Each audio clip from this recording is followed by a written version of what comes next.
उपासक ने प्रश्न किया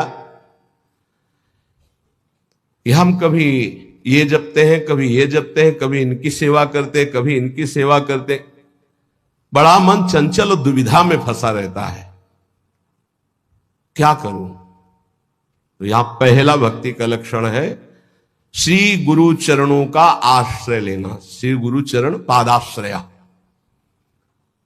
जब हम गुरुदेव के चरणों का आश्रय ले लेते हैं तो ये प्रश्न ही नहीं बनता जो वो प्रश्न कर रहे थे। ये प्रश्न उन्हीं का बनता है जो मनमुखी चाल चल रहे हैं। गुरुमुखी में ये प्रश्न नहीं। बोलो जितने गुरुमुखी हो तुम्हें प्रश्न है कि मुझे क्या करना है क्या नहीं करना है। तुम्हें पता होगा मुझे किसकी उपासना करनी हो, कैसे करनी है। अगर इतना पता नहीं तो गुरुमुख नहीं हो, कंठी बनवा लिए हो, अभी गुरुमुख नहीं हुए तुम। गुरुमुख वही जिसका समाधान हो चुका है। क्या समाधान? मेरे आराध्य देव श्री प्रिया प्रीतम, उनकी उपासना ये पूरा पता है। अब उसमें कोई मिलावट की जरूरत नहीं। इसलिए भक्ति के प्रथम अंग का श्री गुरु चरणों का आश्रय, यहां से प्रारंभ ही होती है। असली भक्ति का स्वरूप यहीं से प्रारंभ होता है, गुरु चरण आश्रित। एक बहुत प्रवीण बुद्धि के उन्होंने कहा कि अगर हम अव्यक्त को गुरु बना लेते हैं तो व्यक्त गुरु बनाने की जरूरत क्या है? पकड़ो, अव्यक्त वाणी चल रही, यहां वाणी है अव्यक्त, पकड़ो उसको, पकड़ के दिखाओ। नहीं, आप नहीं पकड़ पाएंगे। तो वही अव्यक्त सत्ता व्यक्त गुरुदेव के रूप में, गुरु साक्षात पर ब्रह्म, और वही उपदेश देने के लिए आती है। अव्यक्त आके तुम्हें डांटेगा नहीं। अगर अव्यक्त गुरु की बात माननी है तो सब लोग शांत होकर अपने हृदय में देखो। जब तुम गलत करना चाहते हो, अव्यक्त गुरुदेव तुम्हें उपदेश देते, मानते हो तुम उनकी बात? देखो ना, अंदर आता गलत है, नहीं करना, मानते हो बात? और व्यक्त गुरुदेव धज्जियां उड़ा देंगे तुम्हारी। अगर जरा भी तुम आश्रय छोड़ के भाग गए तो बात अलग है। जरा भी आश्रय लिए तो तुम्हें सुधरना पड़ेगा। आज नहीं तो कल, कल नहीं तो परसों तुम्हें भगवत प्राप्ति होगी, पक्का होगी, क्योंकि गुरु की नजर पड़ चुकी है। अब तुम्हें विकार परास्त नहीं कर सकते। श्री गुरु चरणों का आश्रय लेना पहला। दूसरा, श्री गुरु चरणारविंद के आश्रित होकर उनसे मंत्र दीक्षा लेकर इष्ट से संबंध का परिचय जानना। गुरुदेव से मंत्र दीक्षा लेकर इष्ट से संबंध का परिचय जानना। आपको पता है आपका क्या संबंध है? पता होगा आपका अपने इष्ट से क्या संबंध है? पता है? भाव संबंध को गुरुदेव जो प्रदान करते हैं वो तो पता ही होगा कि आपका आपके इष्ट से क्या संबंध है, नहीं है?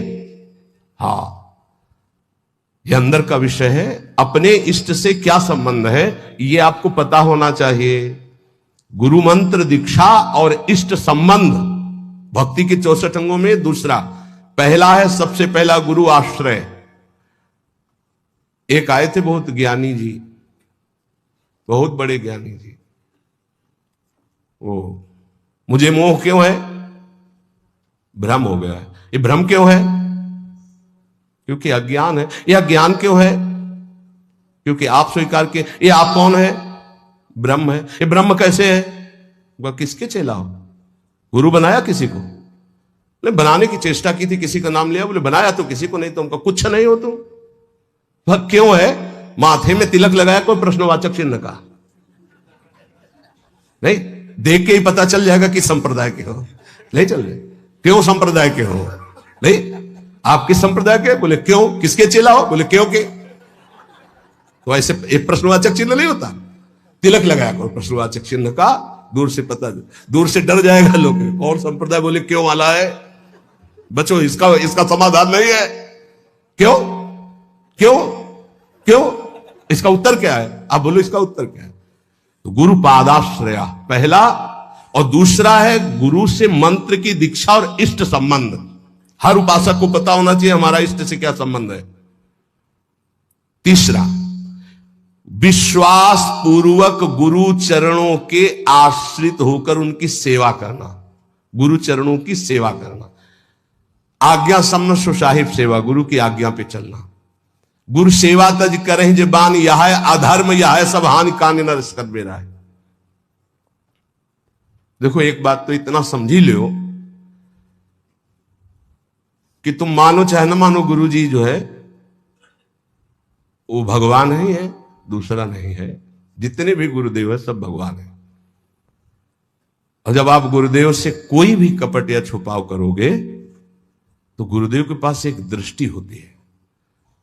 जैसे ऐसे देखो ना तो टेलीविजन में सब नहीं दिखाई देता, जो चैनल लगा वो चल पड़ता है, ऐसे ही चल पड़ता है, हर चैनल चल पड़ता है। तब हंसी आती है।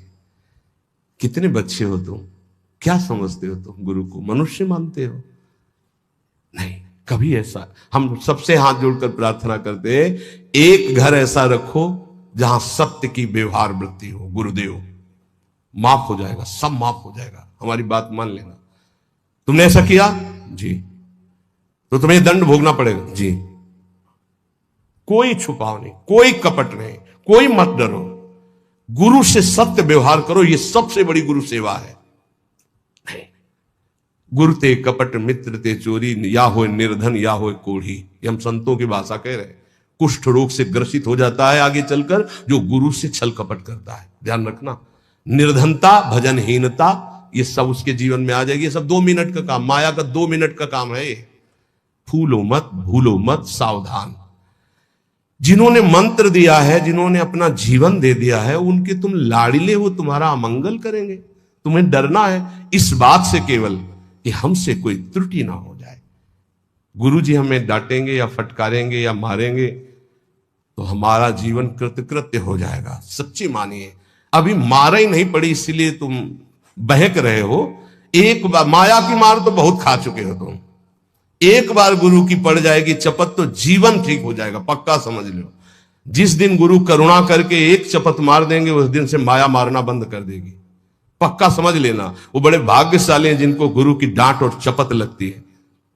मनमानी आचरण करके ऐसा मत करना कि अब चपत खानी ही है कुछ ऐसा करे कि नाराज हो जाए तो फिर दिन भर नाराज बने रहेंगे। इतने हैं, अगर हमसे कोई गलती होती है और गुरु हम पर नाराज होते हैं, चपत मार देते हैं, तो माया की चपत से मुक्त हो जाओगे, पक्का। डरना नहीं, डरो इस बात से कि कहीं हमारे और गुरु के संबंध में कोई बीच में ना आ जाए। बस ये बात, कहीं दरार ना पड़ जाए। और जो डर होता है वो माया जनित, हम डरते नहीं। नरसिंह भगवान से सब डर रहे थे, प्रहलाद जी डरे क्या? दौड़ के गोद में, हमारे गुरुदेव है, हमारे माता पिता है, हमारे मित्र हैं, हमारे प्रीतम है, हमारे स्वामी, यही सब है। तुम्हें हो माता च पिता, तुम्हें हो, तुम्हें हो बंधुश्च सखा, तुम्हें हो। तो गुरुदेव के प्रति निष्कपट निश्चल भाव रखना, इससे बड़ी कोई सेवा नहीं है। विश्वास पूर्वक गुरुदेव के चरणों की सेवा करना 64 भक्ति अंगों में, ये 3 तो केवल गुरुदेव में। गुरुदेव के चरणों का आश्रय, गुरुदेव से प्रभु के मंत्र की दीक्षा और प्रभु से संबंध की जानकारी, तुम्हारा ये संबंध प्रभु से। विश्वास पूर्वक गुरु चरणों की सेवा, तीसरा। चौथा, जिस मार्ग में बड़े बड़े महापुरुष चले आए हैं उसी मार्ग का अवलंबन लेना। कोई नया स्थापित मार्ग नहीं, आचार्य परंपरा से होना चाहिए। लाखों इस परंपरा में सिद्ध रसिक हो गए हैं, लाखों, एक दो नहीं, लाखों, जो भगवत प्रेम में मत वाले। ये जो हमारी वैष्णव परंपरा है वो 4 संप्रदाय है। इसके अलावा ये निकुंज की जो उपासना है ये अलग है। जो 4 संप्रदाय है उसमें श्री जी की, लालजू की सम्यक उपासना है, पर श्री जी के चरणारविंद की ठसक से जो निकुंज की उपासना है, वृंदावनाधीश्वरी की, ये निकुंज से आई हुई सखियां हैं जो आचार्य रूप में आकर के इस रस को प्रदान करती है। बड़े बड़े महाभागवतों द्वारा परिग्रहित मार्ग का ही अवलंबन करना। ऐसी जगह कभी ना जुड़े जहां आचार्य परंपरा ना हो। ध्यान रखो, परंपरा देखनी चाहिए, आचार्य परंपरा देखनी चाहिए। यहां राधा वेष्टम संप्रदाय करता आचार्यो राधा मंत्रदा सदगुरुश्च मंत्रो राधा यश्च सर्वात्मनैवं वंदे राधा पाद पद्म प्रधानम सीत हरिवंशम। 5वां, गुरुदेव से भागवत संबंध में पूर्ण जानकारी होनी चाहिए। भागवत धर्म हमारा क्या है, जिस धर्म में हम दीक्षित हुए, हमारा कर्तव्य क्या है, हमारा लक्ष्य क्या है, हमारी दिनचर्या क्या होनी चाहिए। 6वां, अपने आराध्य देव की प्राप्ति के लिए भोगों का त्याग कर देना। जैसे कल एक भगवत पार्षद स्वरूप वो कह रहे थे कि कहीं कहीं हमको प्याज लहसुन बना भोजन मिल जाता है तो हम पा लेते हैं, तो अपराध तो नहीं। हमने कहा अपराध की बात तो अलग रही, लेकिन आप अपने स्वरूप को तो देखिए, आप कौन है। कंठी बंधी है, तिलक लगा हुआ है, ऐसे कोई कहीं भी बना के दे दे हम पालेंगे। क्या आप अपने लाला को लगाए बिना भोग पालेंगे? अब इसका उत्तर नहीं था। इसलिए जो भोग हम प्रभु को नहीं पवा सकते वो हम नहीं पा सकते, पक्का। भगवान के निमित्त भोगों का त्याग करना 6वीं भक्ति है। जो हम प्रभु को भोग नहीं लगा सकते वो हम नहीं पा सकते। 7वां, मथुरा वृंदावन आदि जो भगवत धाम है, इनमें निवास करना। प्रभु के अपनी आराध्य देव की, जैसे रामोपासक तो चित्रकूट है, अयोध्या है, कृष्णोपासक तो ब्रज 84 कोशिश, जैसे हम प्रियाजू के उपासक तो हमारा जीवन वृंदावन है। अगर आप अखंड वास नहीं कर सकते तो 3 रात्रि वास कर लीजिए। जीवन में कभी आपको फुर्सत मिले तो आ जाइए, 3 रात्रि वास। पहले दिन उपवास कीजिए, दूसरे दिन फलाहार, तीसरे दिन एक बार अन्न, और चौथे दिन चले जाइए। नियम से रहिए।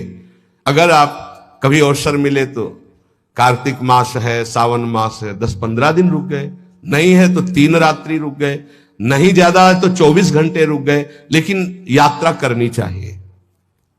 महाप्रभु चैतन्य देव जी ने जब जगन्नाथपुरी में नवद्वीप के सब वैष्णव जन गए थे तब यही कहा था कि गृहस्थी में विशेष भगवत आराधना का समय नहीं रहता, तो साल 6 महीने में ऐसा समय निकालना चाहिए कि 2-4 दिन साधु समागम करें, धाम वास करें, पुरी में वास करें, भगवत दर्शन, ऐसा करना चाहिए। अगर संयोग बन जाए तो 1-1, 2-2 रुपए जोड़ने चाहिए कि ये जाकर हम वहां पशु पक्षियों की सेवा कर देंगे, ठाकुर को भोग लगा देंगे, 2-4 संतों को भोजन पवा देंगे। गृहस्थी में ऐसा करना चाहिए। और जो विरक्त भाव में वो तो धाम आदि का ही सेवन करते हैं।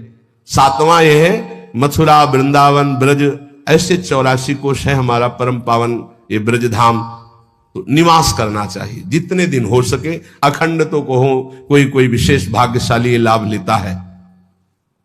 8वां, किसी के द्वारा दी हुई वस्तुओं को अगर विरक्त है तो उतना ही स्वीकार करे जितनी आवश्यकता है, अनावश्यक नहीं। और गृहस्थ है तो किसी के द्वारा दी हुई वस्तुओं को स्वीकार ही ना करे।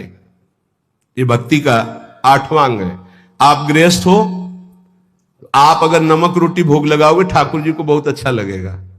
अपनी कमाई का, अपने दूसरे से लेने की जरूरत नहीं। ये जो चटोरापन आ जाता है फिर उससे भक्ति नष्ट हो जाती है, चाहे गृहस्थ हो चाहे विरक्त हो।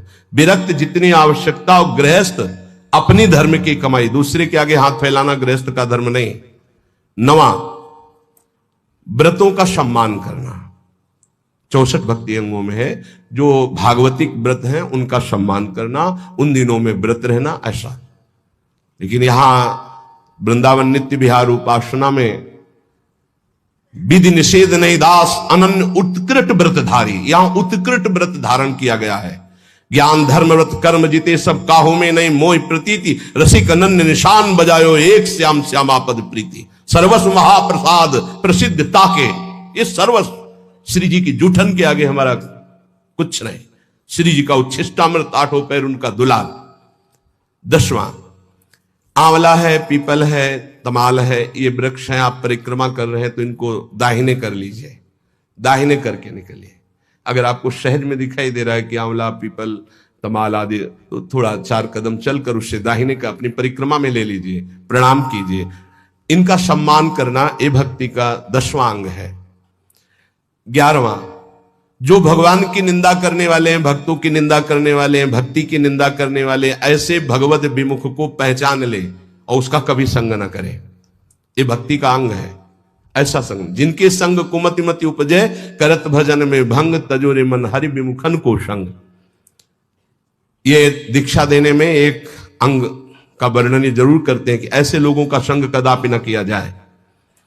दूसरा कहते हैं कि भोजन, जैसे आप रिश्तेदार या नातेदार के यहां गए या कहीं गए, वहां मांस पात्रों में बनता है और आपने वैष्णव तिलक आदि लगा रखे, तो लोग आपको खीर पूड़ी बना के दे तो भी आपको नहीं पाना है, क्योंकि रसोई तो वही है, पात्र तो वही। हमारा वैष्णव धर्म आज्ञा नहीं करता ऐसा। इसीलिए भगवान के लिए भोगों का त्याग करना। 12वां, अनाधिकारी को शिष्य बना लेना। गुरु को नरक जाना पड़ता है, ध्यान रखना। ये व्यवहार का विषय नहीं है। हरे शिष्य धन शोक न हरे, सो गुरु घोर नरक मा परे। एक दिन एक गुरु शिष्यों के साथ जा रहे थे, तो एक बड़े केचुआ में, केचुआ समझते ना जो मिट्टी खाता है, लाल चींटी लगी थी हजारों। तो उनका गुरुदेव, कितना इसको कष्ट हो रहा होगा, क्या इसने ऐसा काम किया, इसके कोमल शरीर को लाल चींटी काट ले तो बहुत कष्ट होता है, खुजलाता, दाग बन जाता है बहुत। बोले हजारों इसके कोमल शरीर में लगे हैं। ध्यानस्थ हुए, कहा बेटा ये गुरुजी हैं, ये चेला है। ये गुरुजी हैं जो केचुआ बने हैं, और ये चेला है जो चींटी बनी। इनसे धन लिया है, भगवत प्राप्ति की कोई चर्चा नहीं, तो ये देखो ये लीला हो रही। एक न सुने एक नहीं देखा, गुरु शिष्य अंध बधिर कर लेखा। गुरुदेव उपदेश नहीं कर रहे अपने शिष्य को, गलत मार्ग में जा रहा है तो डांट नहीं रहे, और शिष्य गुरुदेव की बात नहीं सुन रहा, दोनों नरक भोगेंगे। अनाधिकारी को शिष्य बनाने का मतलब है अपनी गति में फर्क डाल लेना। इसलिए आरत अधिकारी जब पावे गूढ़ तत्व, ये व्यवहार का विषय नहीं कि आपके व्यवहार से हम दीक्षा दें, ये डायरेक्ट सीधा है। हमें अनुकूल लगा तो देंगे, हमारे धर्म के अनुकूल, नहीं लगा तो कोई व्यवहार का विषय है, ये धर्म का विषय है, ये जीवन का विषय है। तुम थोड़ी नरक में हमारी रक्षा करोगे, हम तुम्हारी नरक में रक्षा करेंगे। हमारे अनुकूल चलना होगा, जो धर्म का आचरण है। अनाधिकारी को शिष्य बनाने का मतलब है गुरु अपने नरक का निमंत्रण कर देना, या तो सभा में मना कर दे। सेवा विचारम नामक ग्रंथ, उसमें हमने पढ़ा था कि यदि शिष्य आज्ञा का पालन नहीं करता अनाधिकारी, तो सभा में खड़े होकर के उसका त्याग कर दे, बता दे कि हम त्याग करते हैं, आज के बाद स्वीकार नहीं है शिष्यत्व इसका, हमारी आज्ञा का उल्लंघन, तो आप बच जाओगे, नहीं तो भोगना पड़ेगा। 13वां, भक्ति के विरोधी ग्रंथों का कभी अवलोकन न करें। कॉमिक्स पढ़ रहे हैं, ये पढ़ रहे हैं, वो देख रहे हैं, ये देख रहे हैं, ये करते हैं, वो गेम खेलते। अरे यार, राधा राधा राधा राधा राधा, कृष्ण कृष्ण कृष्ण कृष्ण कृष्ण, इसमें समय लगाना है कि उसमें लगाना है? मंजीरा उठाओ, 1 घंटा कीर्तन करो, भागवत उठाओ, 10 अध्याय पाठ करो, गीता जी उठाओ, उसका ये भगवत मार्ग भाई। भगवत विरोधी भावों को नहीं, भगवत विरोधी ग्रंथों को नहीं। 14वां, जिससे हमारी भक्ति में बाधा पड़े ऐसे कभी कार्य ना करें। बड़े बड़े व्यवहारिक कार्य, बड़े बड़े सामाजिक कार्य, बड़ी बड़ी सभाएं जिससे हमारा भजन छूटे, ठीक। पूज्य पंडित गया प्रसाद जी महाराज गिरिराज वाले, तब माना जाएगा कि आपका भजन हुआ जब बड़े से बड़े शुभ कार्य के अनुष्ठान का मन न चले। सच्ची मानिए, महा उत्सव है यदि आप भगवत स्मरण कर रहे हो, इससे बड़ा कोई उत्सव नहीं। हर समय धीमी धीमी मधुर मधुर भगवान की नाम ध्वनि अंदर उठ रही, आप सुन रहे हैं उसे, उसी का चिंतन कर रहे हैं, इससे बड़ी कोई उत्सव की वृत्ति नहीं। भावोत्सवेन भजताम रसकाम धेनुम तम राधिका चरण रेणु महम स्मरामि। चाहे वो ज्ञान मार्ग हो, चाहे भगवत भक्ति का मार्ग हो, जब तक संसार का चिंतन है तब तक न ज्ञानी है न वो भक्त है। और भगवत चिंतन, इससे बढ़कर के कोई स्थिति नहीं है। भगवत प्राप्ति के लिए किसी भी चंदे की या किसी भी सहयोग की जरूरत नहीं है। वो हृदय से भगवत स्मरण करे, इसी से भगवत प्राप्ति होती। आप गीता जी और भागवत जी सब उठा करके देख लीजिए। अनन्य चिंतयन्तो माम अनन्य चेता सततम, जगह जगह अनन्य चिंतन। ये दूसरे के द्वारा नहीं होता, ये अपने द्वारा होता है, ये पैसे से नहीं होता है, ये बार बार अभ्यास से, मन लगाने से होता है। 15वां, यदि आपके घर कोई अतिथि साधु महात्मा आ गया है, भारी व्यवस्था नहीं है आपके पास, माना तो आज अपना भोजन दे दीजिए, उसमें कंजूसी मत कीजिए। आप अपने किसी उचित व्यवहार के लिए अर्थ ले जा रहे हैं, कोई बीमार तड़प रहा है, आप कष्ट सह लीजिए, वो पैसे से दवा उसको दे दीजिए। ये पूज्य गुरुदेव भगवान के श्रीमुख के वचन। प्राप्त सेवा का कभी भी त्याग नहीं करना चाहिए, वो भगवान की कृपा से आध्यात्मिक उन्नति के लिए होती। प्राप्त सेवा, आप जा रहे हो, कोई बहुत कष्ट से पीड़ित पड़ा है, आपको आवश्यकता है उसकी सेवा, आप बैठ जाओ, उसकी सेवा करो। नहीं कुछ है तो तन से सेवा करो, कपड़े से हवा करने लगो, पानी पिला दो, फिर उस समय जरूरत है तो 4 से याचना करके उसको आप औषधि दिला दो। उचित व्यवहार में, सेवा में किसी भी तरह का कुविचार या कृपणता ना होने पावे। ऐसे तो सब पड़े ही रहते, नहीं, प्राप्त से भगवान ने तुम्हें सेवा दी, उस समय करो। कोई आपके घर आ गया तो वक्र दृष्टि से मत देखो, ए तो साधु महात्मा है, ऐसे नहीं। भगवान आए तुम्हारे पापों का नाश हो जाएगा मंगल के लिए। अगर वो रोटी मांग रहे, भोजन मांग रहे, आप दौड़ कर जाइए, दरवाजे पर उनको भिक्षा दीजिए। सच्चा महात्मा कभी घर में नहीं घुसेगा, ये ध्यान रखना। ऐसे नहीं घुसेगा कि आपके गेट को लांग कर अंदर भिक्षा में जाए, ऐसा कभी नहीं, सिद्धांत नहीं। जो सच्चे मार्ग का पथी को दरवाजे पे ही राधे श्याम बोलेगा, वो अंदर आ ही नहीं सकता। तुम्हें निश्चिंत रहना है। और जो अंदर आने की बात चेष्टा करे तो आपकी श्रद्धा, आपका परिचय है तो ठीक है, नहीं तो अनुमति नहीं है, पक्का। इसमें कभी धोखा नहीं खाओगे। जो सच्चे मार्ग का पथिक, उसको गुरुजन शिक्षा देते हैं, भिक्षा गेट के बाहर ही ली जाती है। भिक्षा कभी ऐसा नहीं कि आंगन में जाके मांगी जाती हो, कभी नहीं हो। जो आंगन में जाने की चेष्टा करे वो आपका परिचय हो तो ठीक है, आपका विश्वास तो ठीक है, अन्यथा हमारे शास्त्र आज्ञा ऐसा नहीं है। कभी कोई भिक्षा के लिए आ जाए तो अपना भोजन दे दे, लेकिन उसका तिरस्कार ना करे। अगर आप में इतनी भी श्रद्धा नहीं तो दो बातें तो कर ही सकते हैं। राधे श्याम, वो कह रहा है हमें अमुक चीज चाहिए, असमर्थ हूं, आप जल पी लीजिए, मृदु वचन बुला दीजिए, ऐसे शब्द बोलिए कि उनको बचने का दरिद्रता आपको नहीं देने की सामर्थ्य, आप मना कर दीजिए। लेकिन कटु वचन और रुद्र दृष्टि अगर अतिथि के प्रति की गई तो सारा आपका पुण्य नष्ट हो जाएगा, सारा पुण्य नष्ट हो जाएगा। यह धर्मशास्त्र के अंतर्गत की बात है। उचित व्यवहार, उचित सेवा का अवसर आया, उसमें कंजूसी मत कीजिए, देने में संकोच नहीं होना चाहिए। अब हमारा फिर क्या होगा? वो विश्वंभर देख रहा है, बहुत सुंदर व्यवस्था करेगा।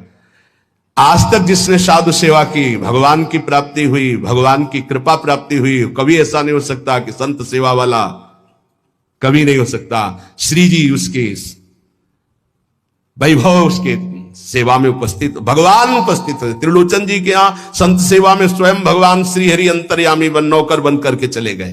तो ये कभी ना सोचो कि भिक्षुक को, साधु सेवा को अगर हम स्वीकार करेंगे तो हमारा कुछ चला जाएगा। नहीं नहीं, एक का वो लाखों देता है, ऐसा महान है उनका मालिक। तो भक्त का ये 15वां लक्षण है 64 अंगों में कि आए हुए प्राप्त अतिथि सेवा, संत सेवा या किसी की ऐसी परिस्थिति, उसमें कंजूसी ना करे, वो बड़े भाव से सेवा करे। 16वां, कुछ भी नष्ट हो जाए शोक न करे।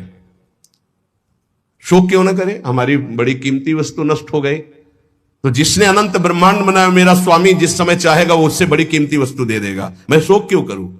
दूसरा, क्रोध न करे। क्रोध होता है कामना से। जब हमारी कामना की पूर्ति में बाधा लगता है तो कामा संजायते क्रोधा। अगर हमारी कामना की पूर्ति नहीं तो हरि कोई बहुत मंगल में विधान कर रहे हैं, हमें क्रोध नहीं करना। अगर कोई हमारा अपमान कर रहा है तो हरि बहुत कृपा कर रहे हैं, मेरे देहाभिमान को गलित कर रहे हैं।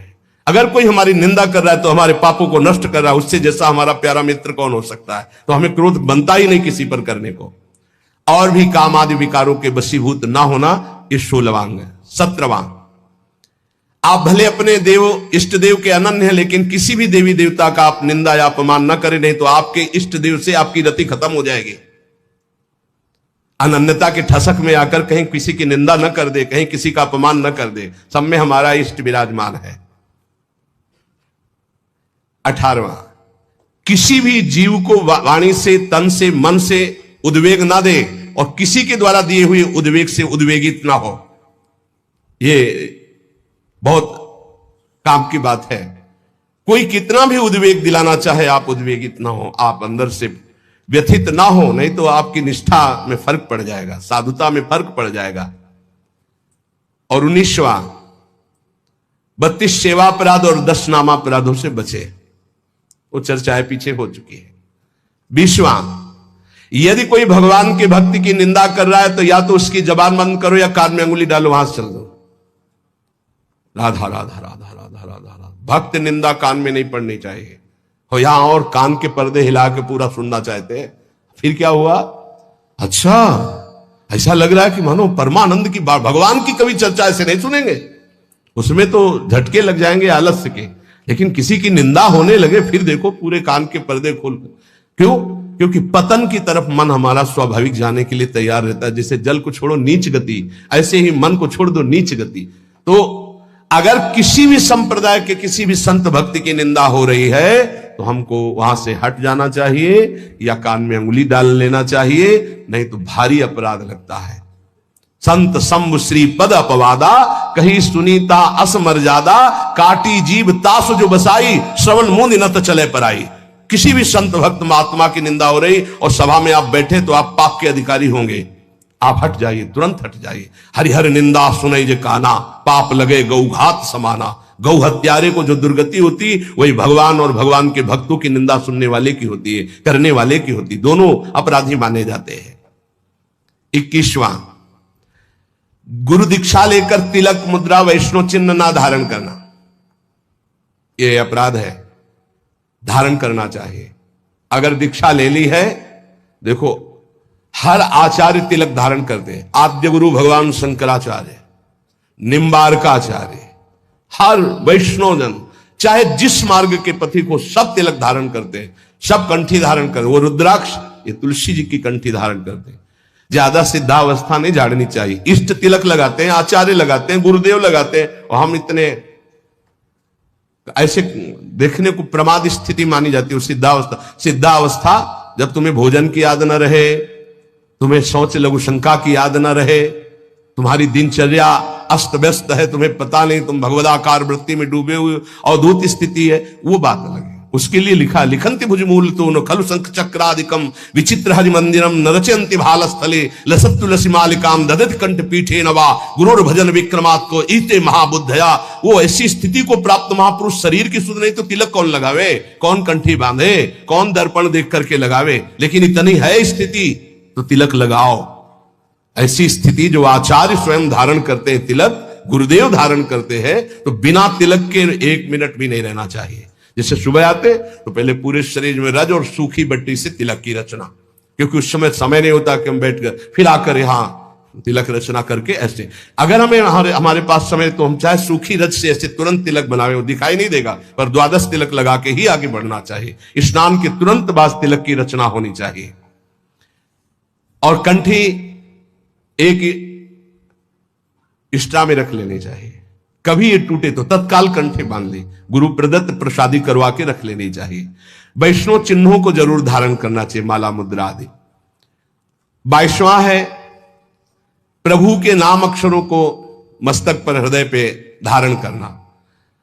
इसको इस रूप में ना ले कि जैसे लिखने में नाम अक्षर, ये नाम अक्षर माला धारण किए तो हम सोच के समय से उतार देते हैं। नाम अक्षर है हमारे इष्ट के, हमारे आराध्य देव के नाम अक्षर है। आराध्य देव का, गुरुदेव का नाम रूप विराजमान है, छाती से लगा रहता है। पर जब हम शौच आदि क्रिया करते तो इनको हम पवित्र स्थान में या अपने आस जो सैया है सिराने रख देते हैं या ऐसे उच्च स्थान पर रख देते हैं।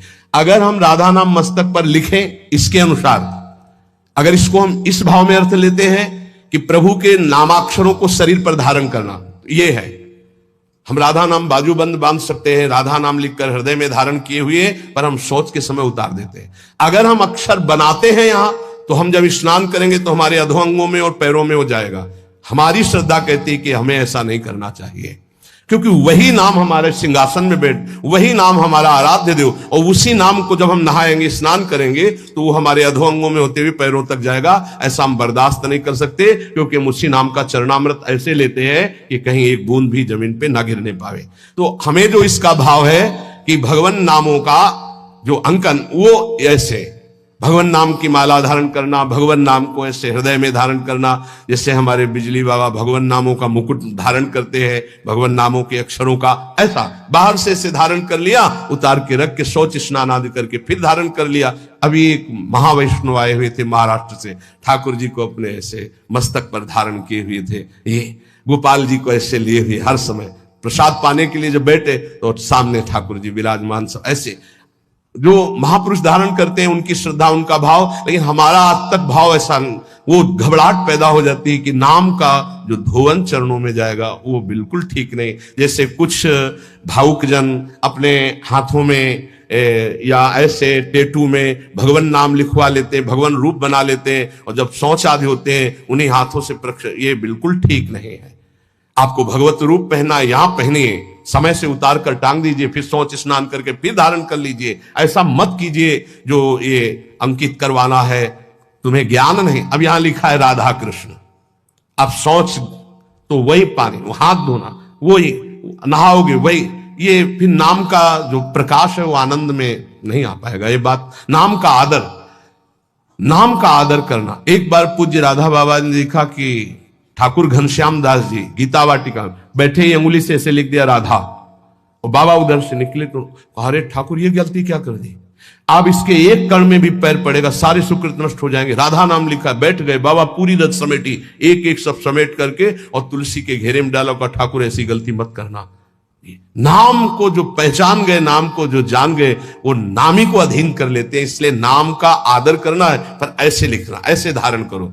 हम कह रहे हैं पूरे नाम की माला बनाकर ऐसे बांध लो, नाम के बाजूबंद बना लो, नाम के कुंडल बना लो, नाम के कंठहार बना लो, लेकिन नाम को अगर हम अंकित करते हैं तो धुलकर हमारे अधोअंगों में जाता है। ये हमारी पर्सनल, हमारे हृदय की भावना है। तो जो इसमें अक्षर में लिखा है कि भगवान नाम के अक्षरों को शरीर पर धारण करना, धारण करना है, तो अंकित करा करके, जैसे तुलसी जी पर है, तमाल जी पर है, कदम्ब जी पर है, फिर हम उसको धारण करते हैं।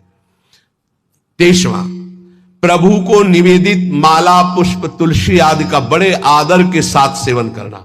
श्री चरणों की चढ़ी हुई तुलसी, अहो भाग्य, नाक से सूंघे, मस्तक पर लगाए, ओहो आज हमें प्रभु की प्रसादी तुलसी मिली, प्रसादी पुष्प मिला, प्रसादी माला मिली, हृदय में आह्लाद होना चाहिए बार बार ऐसे, ओहो आज तो बड़ी कृपा हो गई, साक्षात प्रभु ने प्रसाद दिया। धर दो, हां धर दो, ऐसे नहीं, तत्काल उसको प्रणाम करो और माला को माथे पे लगाओ, सूंघो, तुम्हारी इंद्रियां पवित्र हो जाएंगी, भगवत भक्ति बढ़ेगी। 24वां, भगवत विग्रह के सामने नृत्य करना। प्रभु विराजमान है, राधा राधा जैसे बन रहा है, हमारे मालिक है, हमारे स्वामी है, रिजवार है, रीझ जाएंगे। नृत्य करना ये 64 अंगों में एक अंग है। 25वां, भगवत स्वरूप को साष्टांग दंडवत प्रणाम या पंचांग दंडवत प्रणाम ये करना। 26वां, जैसे गुरुदेव पधारे या भगवत विग्रह पधार रहे तो सबको खड़े हो जाना चाहिए। जैसे अपनी श्री जी श्रृंगार ग्रह से पधार रहे हैं या मंगला में शयन ग्रह से पधार रहे हैं तो सबको खड़े हो जाना चाहिए। श्री जी पधार रहे हैं, गुरुदेव पधार रहे हैं, खड़े हो जाना चाहिए। भगवत विग्रह का, गुरुदेव का अभ्युत्थान, उनको देखकर खड़े हो जाना है, सम्मान करना, ये भक्ति का 26वां अंग है। 27वां, आप देख रहे हो कि चाव जा रहा है, चाव कहते हैं ठाकुर जी की शोभा यात्रा।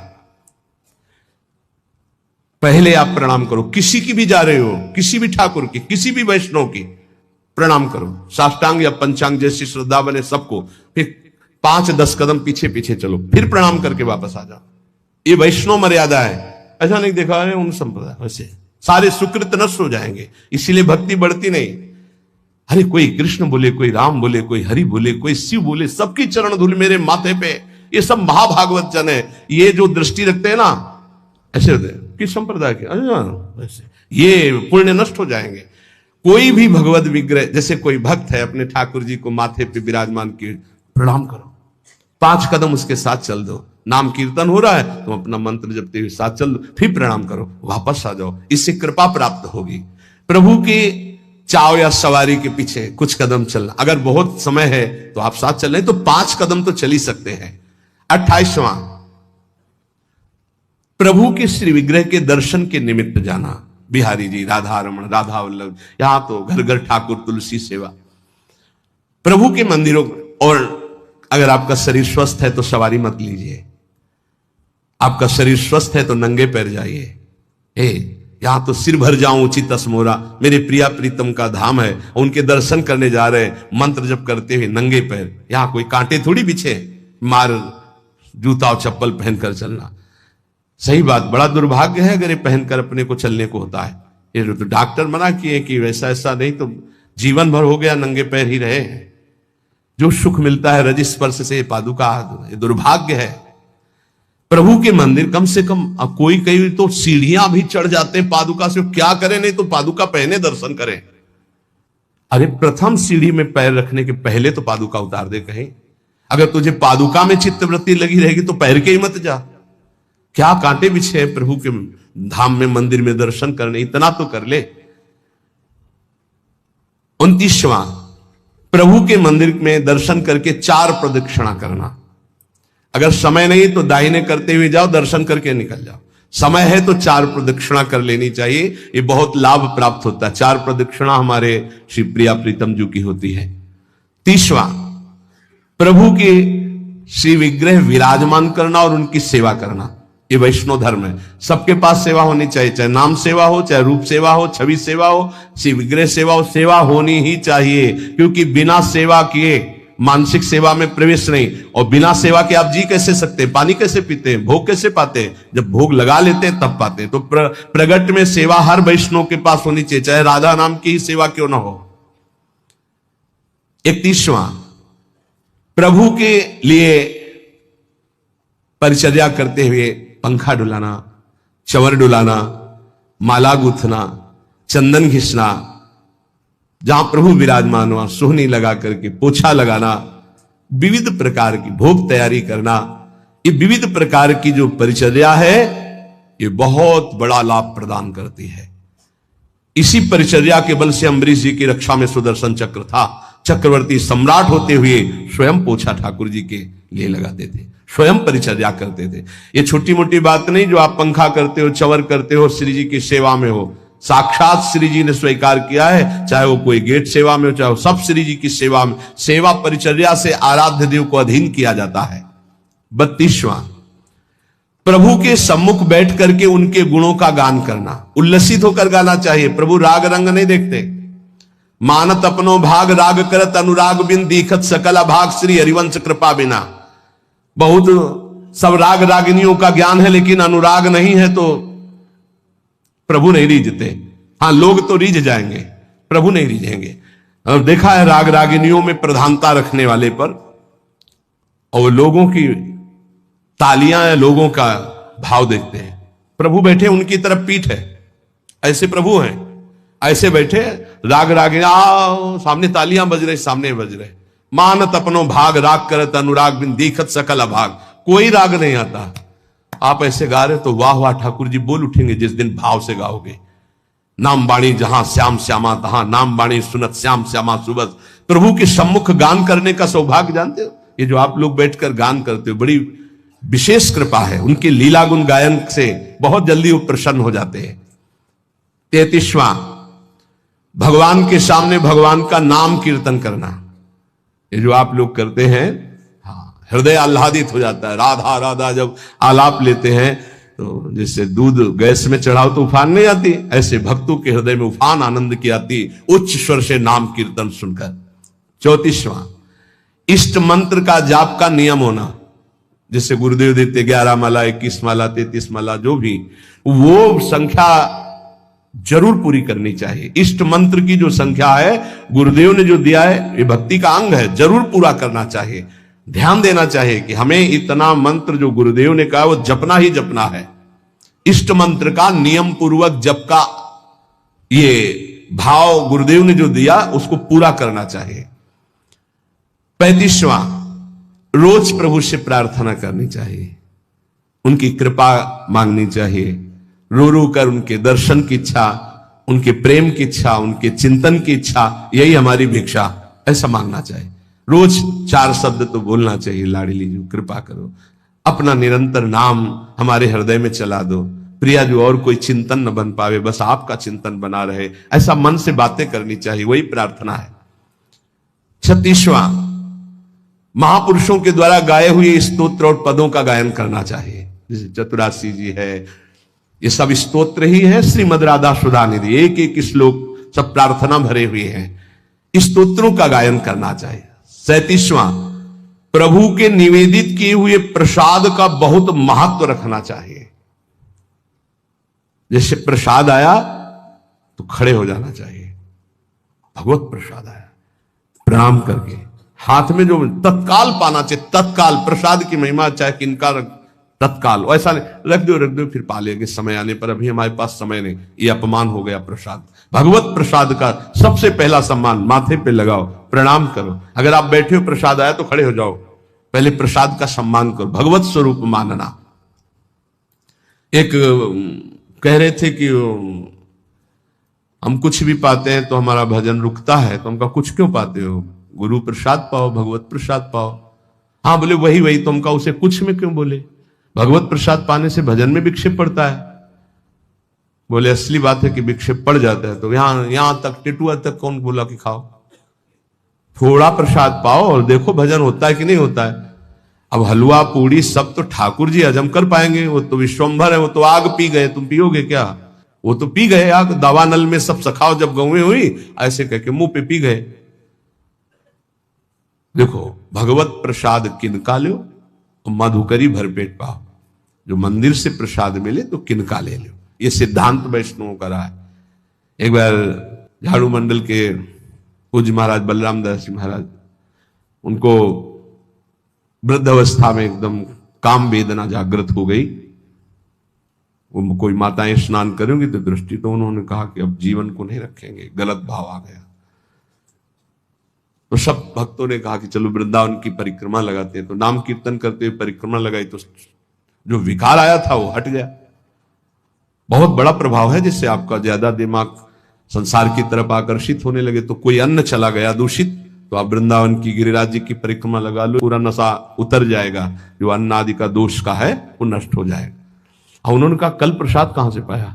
तो कहा गोविंद देव जी का, उस समय गोविंद देव जी विराजमान थे। गोविंद देव जी का प्रसाद भला कैसे? गए और जो श्रीअंग सेवी थे उनसे पूछा कल गोविंद जी का भोग कहां से लगा? बोले कलकत्ता की वैश्या ने लगवाया। तो गोविंद जी से कहा भोग है ना, आपका प्रसाद न पाओ तो वो अपराध बने, प्रसाद पाओ तो काम दोष जागृत हो। इसका मतलब क्या है? वो तो सीधे ठाकुर जी से बात। तो ठाकुर जी ने कहा बाबा प्रसाद पाने के लिए कहा था, भरपेट पाने को कौन कहता है? इतना किनका लो प्रसाद का? हमारा पूरा संसार है, हम तो सबके पाएंगे, हम तो सबके लाड़िले हैं। तुम्हें जरा सा किनका लेकर हमारे प्रसाद की रक्षा करनी और पेट भरना माधुकरी से, भिक्षान्न के द्वारा। भगवान के निवेदित प्रसाद को ग्रहण करना। अच्छा, अब जैसे प्रियालाल का भोग है, रोज खीर हलवा पकौड़ी कचौड़ी 50 प्रकार के भोग लगते हैं। अब रोज पाओगे तो तोंद चिकनाएगी, भजन में रस थोड़ी आएगा।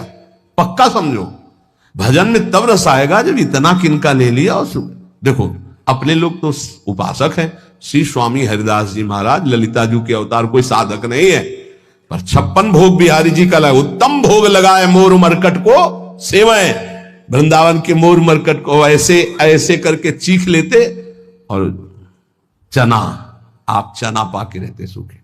बिहारी जी का भोग 56 भोग, उत्तम भोग लगाए मोर मरकट को सेवाएं, वृंदावन के मोर मरकट गाय आदि को दे दे। भगवत प्रसाद है, पाओ तुम। हम क्या पा रहे हैं? जरा किनका लिया और सूखे चना। भगवान के चरणामृत का पान करना, आदर।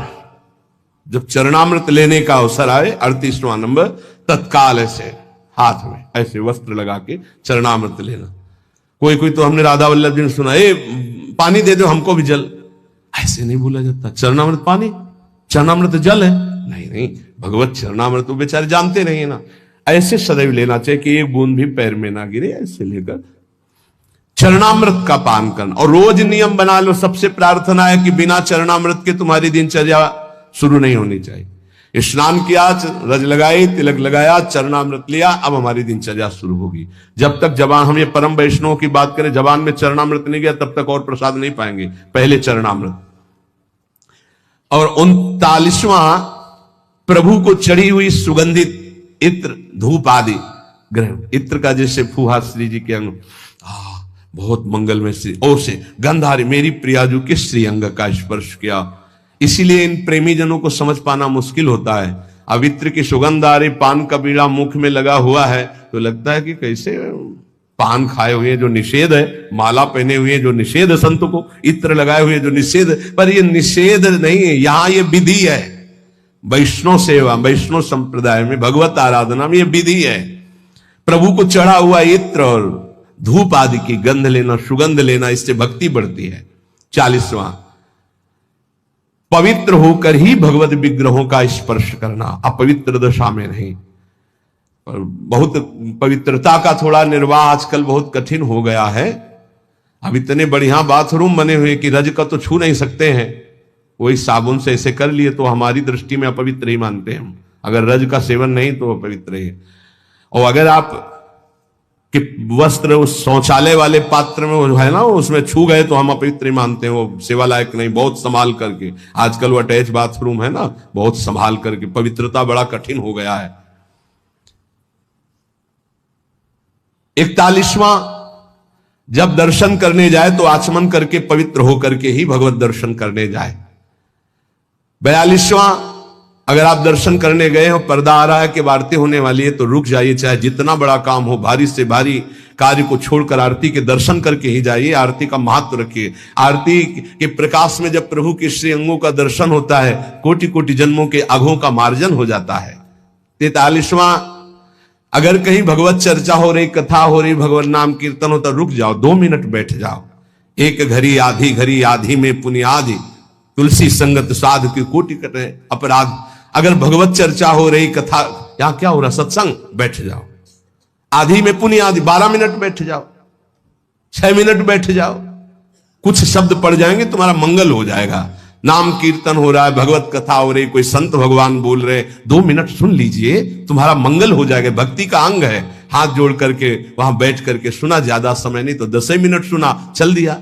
44वां, हर समय भगवत कृपा, गुरु कृपा की बाट जोहते रहना, गुरुदेव की कृपा की याचना करते रहना, भगवत कृपा की याचना करते रहना, क्योंकि इसी कृपा से सारी निर्विकारिता आती है। गुरु कृपा से ही निर्विकारिता, भगवत कृपा से ही आती है। 45वां, नित्य निरंतर भगवान के नाम का जाप करना। मंत्र जाप का नियम तो है ही, लेकिन उठते बैठते चलते फिरते श्वास श्वास में अपने आराध्य देव के नाम का जप करना। 46वां, नाम जप करते हुए रूप के ध्यान का अभ्यास करना। श्री आधा वल्लभ लाल को हृदय ध्यान, मुख नाम, मुख में नाम और हृदय में उनका ध्यान। 47वां, अपने द्वारा जितने भी कर्म हो रहे हैं शुभ भागवतिक, सब भगवान को अर्पित करना। अपनी दिनचर्या को जांचना कि भगवत विमुख कोई कार्य तो नहीं हो रहा है। अगर गलती हुई है तो भगवान के सामने प्रायश्चित करो कि हमसे गलती हुई, नाथ, हृदय में जलन पैदा करो, आगे से वो गलती ना हो, और सब भागवतिक कार्य भगवान को अर्पित करें। 48वां, हर समय दृढ़ विश्वास रखना, प्रभु हमारी रक्षा करेंगे, निश्चित भगवान हम पर कृपालु है, हमारा कोई बाल बाका नहीं कर सकता, हर समय दृढ़ विश्वास रखना। 49वां, जो बहुत प्रिय वस्तु है भगवान को समर्पित करना, अपने को जो बहुत प्रिय लगे वो भगवान को समर्पित करना। जैसे कृष्णदास जी जा रहे थे, देखा कि गरम गरम जलेबी बन रही, अरे ये तो श्रीनाथ जी के लिए, बोल आंख मुंदी भाव में, तो वहां पाने लगे श्रीनाथ जी। जय जय ने पूछा कि ये विठलनाथ गोस्वामी जी ने कि जय जय हमने तो यहां भोग लगाया नहीं, आप कहे, बोले कृष्णदास बाजार से भावना कर रहा है तो मैं पा रहा हूं। जो अपने को प्रिय वस्तु है, अरे ये तो श्री जी के लिए ठीक रहेगा, ये तो प्रभु के लिए ठीक रहेगा। 51, हर समय प्रभु की शरण में है, ये ध्यान रखना। हरि शरणम सनकादि रखते रहते हैं, तो हर समय अपने को ध्यान रखना कि मैं कोई अनाथ नहीं हूं, मैं दीनानाथ नाथ अनाथन हित समर्थ मोहन श्री राधा, हम प्रिया प्रीतम की शरण में हैं। 52, प्रभु के लिए ही केवल सारी चेष्टाएं करना, स्वसुख वांछा का त्याग करके, ये जब करोगे तो ये आ ही जाएगा, तत्सुख भावना में दृढ़ हो जाना। 53, प्रभु के लिए तुलसी का वृक्ष लगाना, प्रभु के लिए और वृक्षों का रोपण करना, उनकी सिंचाई करना, प्रभु के लिए दीप दान करना, ये प्रभु के लिए तुलसी जी लगाना और वृक्षों को लगाना। दुर्भाग्य हो रहा है, फ्लेट पर फ्लेट बन रहे, वृक्षों को काटा जा रहा है, जो प्रभु की प्रसन्नता के हेतु है। लता भवन सुख शीतल छां, सी हरिवंश रहत नित्य जहां, तहां न वैभवान की। 54, भगवान के प्रिय गुणों का गान करने वाले शास्त्रों की ही चर्चा करना। और भी बहुत से शास्त्र पर हम भगवान की महिमा से युक्त गुणों का जो रचनात्मक स्वरूप भगवान व्यास देव जी और बड़े बड़े महर्षियों ने किया, हम उनका गान करते हैं, या जो आचार्यों ने गान किया। 55, भगवत धाम में प्रीति करना, जिससे हमारे आराध्य देव का निज धाम वृंदावन है, ये हमारा जीवन, हमारा प्राण, ऐसा प्रीति करना। 56, किसी भी वैष्णव को देखते ही आह्लादित होकर दंडवत प्रणाम करना, विनय पूर्वक व्यवहार करना, और बन जाए तो उनकी आवश्यकता जो उन वस्तुओं की स्वीकार करें, संत वैष्णवों की सेवा करना, ये भक्ति बढ़ाने वाला है। यथाशक्ति भगवान के जो उत्सव आते हैं उनको मनाना, कृष्ण जन्माष्टमी, रामनवमी आदि आदि, यथाशक्ति जितना अपने पास है उसके हिसाब से हम उत्सव मना रहे हैं। दामोदर मास, कार्तिक मास का आदर करना। आप गृहस्थ हैं, अन्य समय नहीं मिलता, आ गए कार्तिक मास में 2-4 दिन रुके, नाम कीर्तन, पाठ, भजन, संत सेवा आदि, परिक्रमा आदि ऐसा करके चले गए, समय है पूरे महीना रुक गए। 49वां, भगवान के उत्सवों को यदि अकेले ना कर पाए तो और लोगों को भी सम्मिलित करके विशेष रूप से भगवान की जन्माष्टमी आदि को मनाना। 60वां, भगवत विग्रह को साक्षात श्री भगवान मानना, ना कि उसमें कोई धातु बुद्धि, पाषाण बुद्धि आदि देखना। एक भक्त कह रहे थे, हमें बहुत दुख होता है जब कोई हमसे पूछता है कि तुम्हारे ठाकुर ये का संगमरमर के हैं या धातु के हैं या ऐसे, तो मुझे बहुत कष्ट होता है। तुमका कष्ट ना करो, यद्यपि आपकी प्रियता बहुत सही, पर सामने वाला नहीं जानता इसलिए ऐसे पूछता है, ये अपराध है, ऐसे नहीं पूछना चाहिए। भक्तों का हृदय दुखी होता है क्योंकि उनके लिए साक्षात भगवान है। 60वां, भगवत विग्रह और भगवत भक्तों की सेवा का प्रधान भाव होना, यह हमारे जीवन का परम लक्ष्य है। ठाकुर सेवा और संत सेवा, अगर दोनों में पूछा जाए तो पहले संत सेवा फिर ठाकुर सेवा। हम अगर ठाकुर जी का स्नान श्री जी का करा रहे हैं और कोई भक्त आ जाए तो श्री जी को वहीं वैसे विराजमान करो, पहले उसका आदर करो, ऐसा ध्रुवदास जी ने भी वर्णन किया है। 61वां, जो भगवत शास्त्र के भगवत प्राप्ति के सूत्र है, सिद्धांत है, उनका मनन करना। श्रवण करना, गायन करना तो है ही, मनन करना। 62, भगवत भक्तों की नामावली भक्तों का कीर्तन करना, भक्तों की अर्चना करना, भक्तों की वंदना करना, भक्तों का संग करना, भगवान से भी बढ़कर भक्तों की प्रतिभाव करना, यह बहुत बड़ी बात है। 63, उठते बैठते चलते फिरते खाते पीते रात दिन जागृत स्वप्न सुसुप्ति स्फुरत में राधा पदा जप छटा, अपने आराध्य देव के चरणों का चिंतन, उठते बैठते चलते फिरते हर समय। 64, मथुरा मंडल, संपूर्ण मथुरा मंडल में इसका सेवन करना। ये भक्ति के 64 अंग सारांश में कह गए, इनकी व्याख्या की जाए तो महीनों चलेंगे। पीछे शुरू की थी तो स्मृति तक पहुंचे थे, भगवत स्मृति तक पहुंचे थे। इसलिए इन अंगों का सांगोपांग यदि उपासना हो जाए तो प्रेम का प्रादुर्भाव हृदय में हो जाए। अब इन 64 अंगों में बिल्कुल सरल भाषा में जिससे सब अंग आ जाएंगे, गुरु चरणों का आश्रय ले ले और गुरु मंत्र और गुरु नाम जो दिया हुआ है खूब रटे, सब अंग आ जाएंगे अपने आप।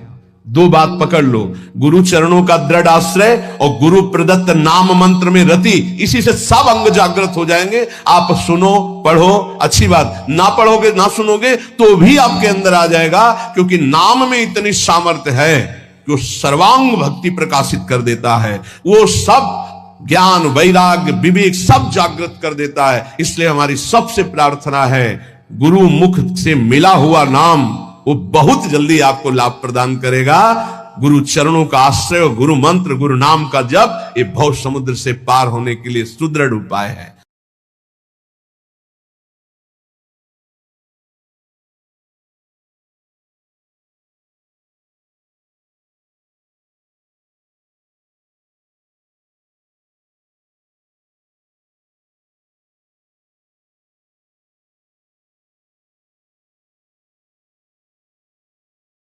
को